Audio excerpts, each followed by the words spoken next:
Hello friends, good evening and welcome to my channel तैयारी जीत की।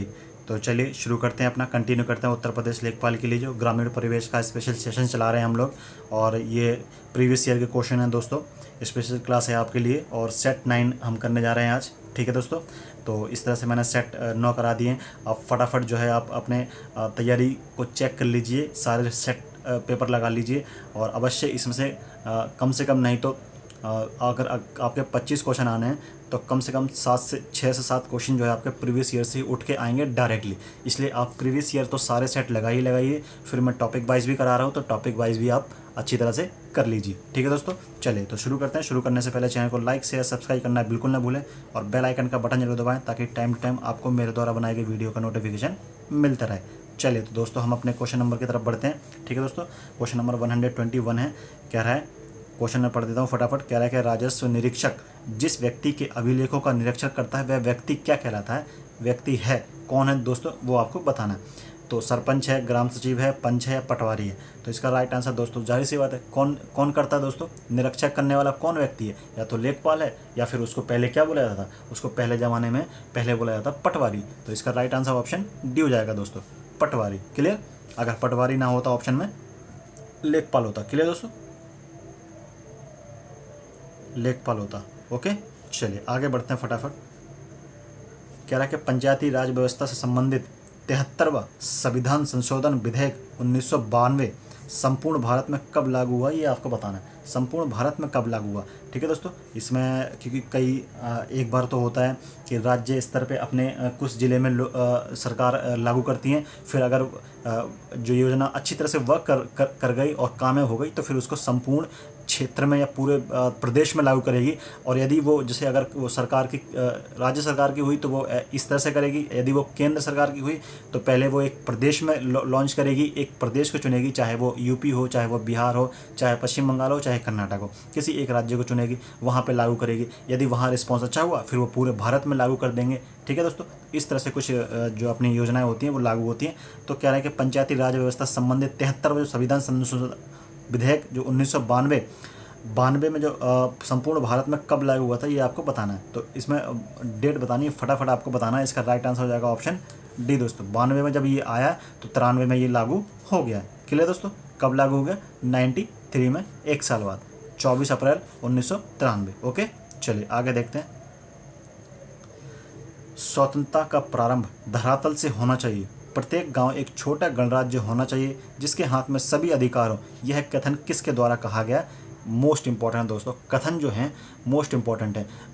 ग्रामीण क्षेत्रों से संबंधित कथन हैं, कुछ आर्थिक गतिविधियों से संबंधित कथन हैं, कुछ अपने जो पुराने जो मंत्री रह चुके हैं या फिर प्रधानमंत्री रह चुके हैं, या फिर राज्य स्पेशल राज्य के लिए उत्तर प्रदेश की अगर बात करें तो वहाँ के कृषि मंत्री हुए, या फिर वहाँ के मुख्यमंत्री हुए, या वहाँ के राज्यपाल हुए, उन्होंने कुछ स्पेशल कथन कहे हैं या फिर स्पेशल बातें कही हैं जो कि ग्रामीण क्षेत्रों के लिए लाभदायक हुई हैं, या कुछ योजनाओं के बारे में उन्होंने कुछ कहा है, ठीक है। तो वो काफ़ी इंपॉर्टेंट बन जाता है और वो पेपर में कई बार पूछे जा चुके हैं और पूछे जाते हैं, ठीक है दोस्तों।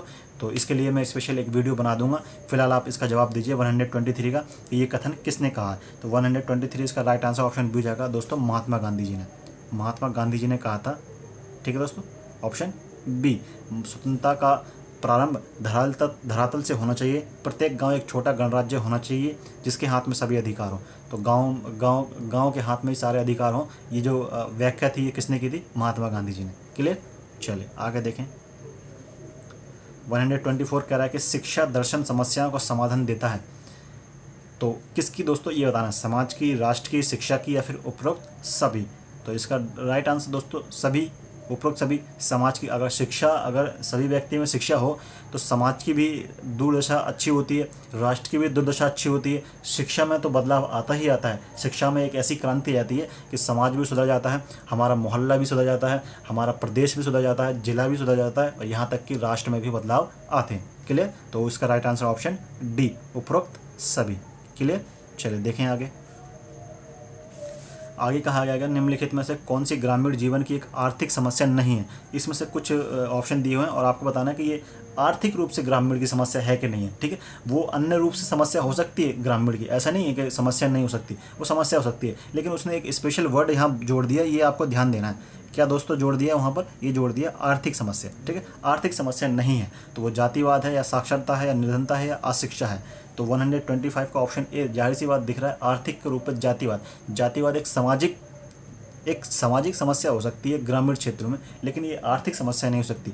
आर्थिक समस्या अगर वो पढ़े लिखे ना हो, साक्षरता हुए, असाक्षरता हुए, पढ़े लिखे ना हो, तो जाहिर सी बात है नौकरी के लिए और दुनिया भर के पेट पालने के लिए क्या है, उन्हें आर्थिक समस्याओं का सामना करना पड़ेगा। गरीब हुए तो आर्थिक समस्या तो जाहिर सी बात है उनके तो समझ लो जन्म से ही पैदा हुआ है आर्थिक समस्या। अशिक्षा और साक्षरता एक ही बात हो गई। शिक्षा, अशिक्षा का मतलब किसी व्यक्ति को एक रूप में शिक्षा नहीं है, और साक्षरता का मतलब हो गया वो गांव ही पढ़ा लिखा नहीं है, गंवार है एक तरह से। ठीक है दोस्तों, तो इसका राइट आंसर क्या जाएगा? ऑप्शन ए, जातिवाद। क्लियर? चलिए आगे देखें। ग्रामीण तथा नगरीय समुदाय के बीच निम्न विभिन्नताओं में से कौन अधिक मौलिक है? तो ऐसी कौन सी विभिन्नता है जो काफ़ी इंपॉर्टेंट है ग्रामीण और नगरीय के अगर तुलना में बात की जाए तो? ठीक है, वर्ग की विभिन्नता, व्यवसाय की विभिन्नता, परिवहन के साधन के तौर पर, या फिर धार्मिक विभिन्नता। तो 126 का ऑप्शन बी सही है दोस्तों, व्यवसायिक। ठीक है, जो ग्रामीण क्षेत्रों में व्यवसाय का थोड़ा सा कम वर्चस्व रहता है नगरीय के मुकाबले में। ठीक है, नगरीय जो समुदाय होते हैं वहाँ पर थोड़ा सा क्या होता है कि वर्चस्व जो होता है कामगारों का, फैक्ट्रियों का, बिजनेस का, वो थोड़ा सा ज़्यादा होता है इन कंपेयर ऑफ ग्रामीण क्षेत्रों। क्लियर? ऑप्शन बी इसका सही राइट आंसर हो जाएगा। नेक्स्ट बढ़ते हैं। कह रहा है कि ग्रामीण परिवार की विशेषता निम्नलिखित में से कौन सी है? ठीक है, परिवार की व्यवस्था बताना है, विशेषता बताना है कौन सी है? संयुक्त परिवार, कृषि व्यवसाय, अनुशासनबद्ध परिवार, या फिर ये सभी? तो जाहिर सी बात है इसका राइट आंसर ऑप्शन डी हो जाएगा दोस्तों। गांव में आपने देखा होगा कि फूफा जी रह रहे हैं, चाचा रह रहे हैं, चाचा के छोटे चाचा रह रहे हैं, मंझले चाचा रह रहे हैं, पापा जी रह रहे हैं, बड़े पापा रह रहे हैं, सब एक संयुक्त परिवार जिसको जॉइंट फैमिली कहते हैं। ये सब संभव कहाँ है? सिर्फ गांव में। ठीक है दोस्तों, अब भले ही फिर बंटवारा हो जाता होगा, लेकिन बंटवारा अब होने लग गया संभव। पहले समय पर सब परिवार इकट्ठे रहा करते थे। जब पूछते थे कि तुम्हारे परिवार में कितने लोग हैं, तो बताया करते थे हमारे परिवार में 60 लोग थे, 65 लोग थे, 70 लोग थे, 140 लोग थे। तो ये इसी कारण हुआ करते थे। ठीक है दोस्तों, कृषि व्यवसाय, अब उन सभी लोगों का व्यवसाय क्या होगा?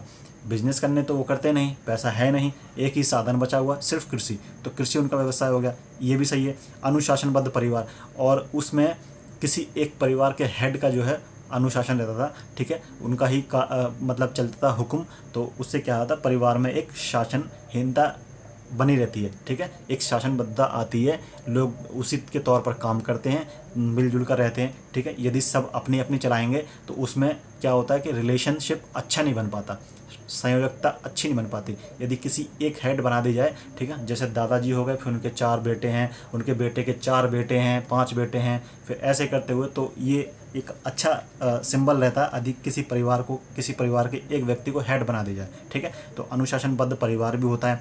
ये सभी के सभी जो हैं आपके सिंबल हो जाते हैं किसके तौर पर? एक परिवार की विशेषता के तौर पर। क्लियर? चलिए आगे देखें। ग्राम्यकरण की विशेषता इनमें से कौन सी है? तो कौन सी विशेषता ये आपको बताना है। तो जाहिर सी बात है परंपराओं के मूल स्रोत से पृथक्करण, ग्राम्यकरण की प्रक्रिया, या फिर संपूर्ण प्रतिनिधित्व का अभाव, या फिर उपरोक्त डी, यानी कि ऑप्शन डी। तो इसका राइट आंसर हो जाएगा ऑप्शन डी दोस्तों। क्लियर? ऑप्शन डी इसका राइट आंसर हो जाएगा। ये सभी की सभी जो है आपकी ग्रामीकरण की विशेषता है। नेक्स्ट बढ़ते हैं। कह रहा है कि शिक्षा दर्शन का विशिष्ट कार्य है, तो कौन सा कार्य है ये आपको बताना है। शिक्षण प्रक्रिया का स्वरूप विकसित करना, शिक्षण विधियों के चयन करना, या फिर अनुशासन के रूप में विकसित करना, या फिर उपरोक्त में से सभी। तो जो आपका ऑप्शन 129 का जो आपका ऑप्शन हो जाएगा वो डी हो जाएगा दोस्तों, सभी। क्लियर? क्या जाएगा दोस्तों? सभी। ओके, नेक्स्ट बढ़ते हैं। नेक्स्ट कहा गया निम्नलिखित में से कौन सा ग्राम्य विकास का एक कार्यक्रम नहीं है? ऐसा कौन सा कार्यक्रम चलाया गया या योजना या संस्था एक चलाई गई जो कि ग्राम्य विकास से संबंधित नहीं है, किसी अन्य से संबंधित हो सकता है? ठीक है, तो आपको बताना है। तो 130 का आपको फटाफट पढ़ना। सामुदायिक विकास कार्यक्रम, सार्वजनिक वितरण प्रणाली, इंदिरा आवास योजना, या फिर 10 लाख कुआं योजना। तो इसका राइट आंसर ऑप्शन बी हो जाएगा दोस्तों, सार्वजनिक वितरण प्रणाली। सार्वजनिक वितरण प्रणाली जो है आपका ग्राम विकास से संबंधित नहीं है। ठीक है। बाकी जो है आपका इंदिरा आवास गांव के लिए संबंधित था, 10 लाख कुआं, ये भी ग्रामीण क्षेत्रों में पानी की पूर्ति के लिए कुएं खोदे गए थे। और सामुदायिक विकास कार्यक्रम ये तो चलते थे दोस्तों ग्राम में समुदाय के तौर पर। क्लियर। चलिए आगे देखते हैं। गांव में तालाबों, पोखरों, जोहड़ों आदि में जलकुंभी पाई जाती है। क्या इससे जल प्रदूषण होता है, ये आपको बताना सही बात है कि गलत बात है, ठीक है। या फिर सिर्फ लाभ होता है या हानि होता है, या इन दोनों से ये दोनों के दोनों प्रभाव हो सकते हैं, हाँ और नहीं हो सकता है। तो ये ऑप्शन के अकॉर्डिंग आपको बताना है। तो 131 का जो आपका राइट आंसर हो जाएगा ऑप्शन बी दोस्तों। बिल्कुल, जल में अगर कोई भी अशुद्धि पाई जाती है, ठीक है, चाहे वो मेटल के तौर पर हो चाहे नॉन मेटल के तौर पर हो, पत्थर हो, मिट्टी हो, कंकड़ हो, ये सब के सब जो है पानी को क्या बनाते हैं, दूषित बनाते हैं या फिर प्रदूषण का कारण बनती हैं। क्लियर। चलिए, तो इसका राइट आंसर ऑप्शन बी हो जाएगा। नेक्स्ट बढ़ते हैं। कह रहे हैं कि महालवाड़ी प्रणाली कहाँ लागू की गई थी, ये आपको बताना है। मध्य प्रदेश में, उत्तर प्रदेश में, उत्तराखंड में, राजस्थान में। 132 का आपका ऑप्शन बी हो जाएगा दोस्तों, उत्तर प्रदेश में। कहाँ लागू की गई थी, उत्तर प्रदेश में। नेक्स्ट बढ़ते हैं। 1882 के हेक्टेयर हंटर कमीशन रिपोर्ट में किसके विकास पर जोर दिया गया था। जो 1882 में एक हंटर कमीशन आई थी, तो वो किसके विकास के लिए वो जोर दिया गया था, या महत्व किसके विकास के लिए महत्व रखता था। बालिकाओं की शिक्षा के लिए, उच्च शिक्षा के लिए, प्राथमिक शिक्षा के लिए, तकनीकी शिक्षा के लिए। तो 133 का जो आपका राइट आंसर ऑप्शन सी हो जाएगा दोस्तों, प्राथमिक शिक्षा के लिए। प्राथमिक शिक्षा सभी को प्राप्त हो, इसके लिए हंटर कमीशन आयोग आया था। क्लियर। चलिए, कब आया था, 1882 में। ओके, नेक्स्ट बढ़ते हैं। जहाँ 3 गांव की सीमा मिलती है वहाँ पर जो चिन्ह बनाया जाता है उसे क्या कहते हैं, ये आपको बताना है।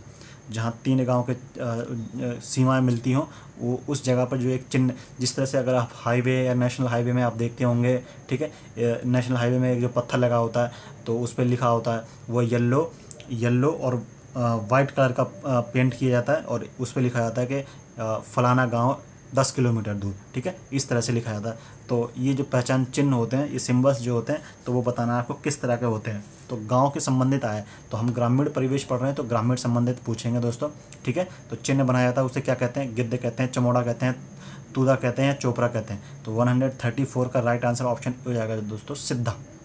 क्या बोलते हैं, सिद्धा। ओके, ऑप्शन ए सिद्धा। नेक्स्ट बढ़ते हैं। कह रहा है कि भारतीय ग्रामीण समाज को बांटा जा सकता है, ठीक है। तो किस किस वर्गों में बांटा जा सकता है वो आपको बताना है। जनजाति समाज और कृषक समाज में, जनजाति समाज और जमींदार वर्ग में, जमींदार वर्ग या काश्तकार वर्ग में, उच्च जाति व निम्न जाति में। तो 134 का एक ही समझ में आता है, कृषक आ गया, क्योंकि जो आपका ग्रामीण समाज होता है ज़्यादातर किस पे डिपेंड होता है, कृषि पर। तो कृषक समाज, और किसी में नहीं दिख रहा तो ऑप्शन ए हो जाएगा इसका राइट आंसर, यानी कि जनजाति समाज और कृषक समाज। क्लियर दोस्तों। चलिए आगे देखें। आगे कह रहा है कि उत्तर प्रदेश में उर्दू प्रशिक्षण एवं अनुसंधान केंद्र कहाँ पर स्थित है। 136 का आपका राइट आंसर हो जाएगा दोस्तों। बताना है आपको उत्तर प्रदेश में कहाँ पर है उर्दू के लिए प्रशिक्षण अनुसंधान केंद्र। बाराबंकी में है, बरेली में है, लखनऊ में है, या फिर रामपुर में। 136 का सी राइट आंसर है, लखनऊ में। क्लियर, लखनऊ में। ओके, चलिए आगे देखें। आगे कहा जा रहा है कि उत्तर प्रदेश शासन द्वारा जिस आयु वर्ग तक के बच्चों को प्राथमिक शिक्षा उपलब्ध कराने में उच्च प्राथमिकता दी जा रही है वह कौन सी है, ठीक है। 5 वर्ष तक के हैं, 7 वर्ष तक के हैं, 12 वर्ष तक के हैं, कि 14 वर्ष तक के हैं। तो 137 का ऑप्शन डी सही है दोस्तों, 14 वर्ष तक के, 14 वर्ष तक के। चलिए आगे देखें। आगे कहा जा रहा है कि ग्रामीण इलाकों में गर्मियों में दलहनी फसलें हैं, कौन सी है जो ग्रामीण इलाकों में गर्मियों में जो बोई जाती हैं दलहनी फसलें। मूंग, उड़द, अरहर, लोबिया है, सूरजमुखी है, मक्का है, या सभी के सभी हैं। तो 138 का राइट आंसर ऑप्शन ए हो जाएगा दोस्तों, मूंग है, उड़द है, अरहर है और लोबिया है। Clear, option A. चलिए आगे देखें। ग्रामीण क्षेत्रों में राज्य सरकार ने खेतीहर मजदूर एवं भूमिहीनों के सहायतार्थ ऊसर भूमि, ऊसर का मतलब होता है खराब भूमि, अनउपजाऊ भूमि, सुधार के लिए ऊसर प्रभावित जनपदों का कार्यान्वयन किया है। तो किस योजना के तहत किया वो आपको बताना है। भूमि सेना योजना, 10 लाख नलकूप योजना, हथकरघा विकास केंद्र, या फिर सामूहिक बीमा योजना। तो 139 का ऑप्शन ए दोस्तों सही है, भूमि सेना योजना। क्लियर दोस्तों, भूमि सेना योजना के थ्रू जो है आपकी अनउपजाऊ भूमि होती है, जो उपजाऊपन नहीं होता, जो ख़राब भूमि होती है जिस पे फसल नहीं उगाई जाती, तो उसके सुधार के लिए जो है भूमि सेना योजना शुरू की गई। ओके, चलिए आगे देखें। ग्रामीण क्षेत्रों में वो भी भूदान और ग्रामदान आंदोलन किसके द्वारा चलाया गया? तो आपको सबको पता है, Vinoba Bhave, option B. Next बढ़ते हैं। कह रहा है कि ग्रामीण अर्थव्यवस्था में तीव्रता से हो रहे परिवर्तन का सबसे प्रमुख कारण आपको बताना है। तो आपके सामने 4 ऑप्शन दिए गए हैं, आपको फटाफट पढ़ना है और ऑप्शन का जवाब देना है। तो इसका राइट आंसर ऑप्शन ए हो जाएगा दोस्तों, सरकार द्वारा नियोजित योजना। ठीक है, अगर ग्रामीण क्षेत्रों में कुछ परिवर्तन हो रहा, चाहे वो आर्थिक तौर पर हो या सामाजिक तौर पर हो, तो वो केवल योजना के थ्रू हो रहा है। जो योजना सरकार चला रही है उनके द्वारा जो है उनमें परिवर्तन हो रहा है। ठीक है दोस्तों, चलिए आगे देखें। दोस्तों अगर वीडियो अच्छी लग रही है आपको तो चैनल को लाइक शेयर सब्सक्राइब करना बिल्कुल ना भूलें। और दोस्तों चैनल सब्सक्राइब करने का तरीका ये है कि आपको ऑनलाइन तैयारी जीत की विथ मी डालना है। तैयारी जीत की विथ मी डालोगे तो आ जाएगा, क्योंकि तैयारी जीत की एक पहले से एक चैनल बना हुआ किसी और का। ठीक है, तो वो मेरा चैनल नहीं है, ये मेरा चैनल है। लोगों को देखकर आप सब्सक्राइब कर सकते हैं, लोगों को देखकर। ठीक है दोस्तों, चलिए। तो सामाजिक सर्वेक्षण के बारे में कौन सा कथन असत्य है? तो गलत बताना दोस्तों, असत्य, यहाँ ध्यान देना आपको, असत्य है। ठीक है, तो 4 ऑप्शन आपके सामने दिए हैं, आपको बताना इसका राइट आंसर ऑप्शन डी हो जाएगा। यह व्यक्तिगत स्तर पर किया जा सकता है, तो ऑप्शन डी इसका राइट आंसर हो जाएगा। आपको ऑप्शन सारे पढ़ने हैं। ठीक है, जो आपको सही लगे वो सही है, जो गलत है उस पर क्लिक करना है। चलिए नेक्स्ट देखते हैं। कह रहा है कि देश में ग्रामीण विकास हेतु प्रधानमंत्री ग्राम सड़क योजना यानी कि PMGSY कब शुरू की गई थी? डेट बताना है। 2000 में, मई 1995, मई 1999 में, या फिर इनमें से कोई नहीं। तो 143 का ऑप्शन ए सही है, सही है, ये सही है दोस्तों। 2000 में, सन 2000 में दिसंबर में। क्लियर, चलिए आगे देखें। कह रहा है कि 144 का है, जिला ग्राम विकास अधिकरण का कार्य इनमें से कौन सा कार्य है जो जिला ग्राम विकास अधिकरण का है? ठीक है, अधिकरण का जो कार्य है यानी कि इस आयोग का जो कार्य है वो कौन सा है, ये आपको बताना है। तो 144 का ऑप्शन डी सही है। सभी के सभी जो कार्य हैं वो ग्राम विकास अधिकरण के हैं। किसके? ग्राम विकास अधिकरण के। चलिए नेक्स्ट बढ़ते हैं आगे। कह रहे निम्न में से कौन सा एक वृक्ष जो कभी सामाजिक वानिकी में लोकप्रिय था अब तक पारिस्थितिक आतंकवादी माना जाता है? कौन सा दोस्तों है इसमें से, ऐसा कौन सा वृक्ष है? तो 145 का ऑप्शन सी सही है दोस्तों, यूकेलिप्टस। ठीक है, यूकेलिप्टस जो है आपका अब पर्यावरण या पारिस्थितिक आतंकवादी माना जाता है। क्लियर, जबकि वो एक वृक्ष के तौर पर समाज में स्थापित है। ठीक है, समाज का एक भाग है, पर्यावरण का एक भाग है, इकोसिस्टम का एक पार्ट है। ठीक है दोस्तों, चलिए आगे बढ़ते हैं। 146 कह रहा है लंबाई नापने की परंपरागत इकाई कौन सी है? मील, फरलांग, गज। तो सभी के सभी ऑप्शन डी सही है दोस्तों, ऑप्शन डी सभी के सभी। मील भी, फरलांग भी, गज भी इस्तेमाल किया जाता है। चलिए आगे देखें। कह रहा है crop agriculture produce loan scheme APL कब प्रारंभ की गई थी? किसके द्वारा प्रारंभ की गई थी? किस बैंक इसको लेके आई थी APL को? Crop agriculture produce loan scheme. Okay दोस्तों, तो ये आपको बताना है। तो 147 का राइट आंसर ऑप्शन सी हो जाएगा दोस्तों, कॉर्पोरेशन बैंक। कौन लेके आया था दोस्तों? कॉर्पोरेशन बैंक लेके आया था ये स्कीम। ओके, चलिए आगे बढ़ते हैं। 48 इस वीडियो का लास्ट क्वेश्चन है। वास्तविक यमुनोत्तर और चुंबकीय यमुनोत्तर के बीच कौन सा क्षैतिज कोण बनता है, या फिर उस क्षैतिज कोण को क्या कहते हैं, किस नाम से बोला जाता है, वो क्या कहलाता है, वो आपको बताना है। नमन कोण, चुंबकीय मान, दिक्मान या संस्थिति। इसका राइट आंसर जाएगा ऑप्शन बी, चुंबकीय मान। ऑप्शन बी दोस्तों, चुंबकीय मान। क्लियर, आपके यहाँ कंप्लीट होते हैं 30 क्वेश्चन, 28-30 क्वेश्चन है दोस्तों लगभग। तो वीडियो आपको कैसी लगी है? वीडियो अच्छी लगी हो तो चैनल को लाइक शेयर सब्सक्राइब करना बिल्कुल ना भूलें दोस्तों। चैनल का लोगो देखकर ही चैनल को सब्सक्राइब करें, क्योंकि कई मित्रों ने मेरे जो है अन्य चैनल को सब्सक्राइब कर दिया है इस चैनल को समझकर। ठीक है, तो ये है आपका तैयारी जीत की विथ मी लगाओगे आप तो आपके सामने और लोगों के साथ ही मेरे चैनल का लोगों के साथ ही आपका क्या हो जाएगा, सामने आपको प्रदर्शित हो जाएगा। उस पर क्लिक करना है और सब्सक्राइब कर देना है। क्लियर दोस्तों, चलिए तो फिर मिलते हैं नेक्स्ट वीडियो में एक नए टॉपिक के साथ।